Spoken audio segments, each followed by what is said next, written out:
বাড়িতে আগের দিন প্রথমবারের মতন মাত্র 4টে বিস্কুটের প্যাকেট আর 2টো ডেয়ারি মিল্ক দিয়ে বানিয়ে ফেলেছিলাম কাপকেক, যেটা খেতে কিন্তু বেশ ভালো হয়েছিল। কোভিডের সময় থেকেই হ্যাপি হ্যাপি বা ওরিও বিস্কুট দিয়ে কেক বানানোর প্রচলনটা প্রায় শুরু হয়েছে বলা যেতে পারে। প্রথমে বিস্কুটগুলোকে ক্রাশ করে নিয়ে অল্প অল্প করে দুধ দিয়ে একটা ঘন ব্যাটার বানিয়ে নিতে হবে। তার মধ্যে বেকিং সোডা বা তোমরা ইনোও দিতে পারো চাইলে, আমার কাছে বেকিং সোডা ছিল তাই দিয়েছি।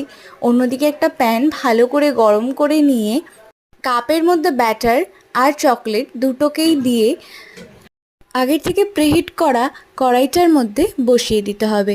প্রায় 10 থেকে 15 মিনিট অবশ্যই হাই ফ্লেমে এটা কুক করে নিলেই তৈরি হয়ে যাবে আমাদের সুন্দর কাপকেক।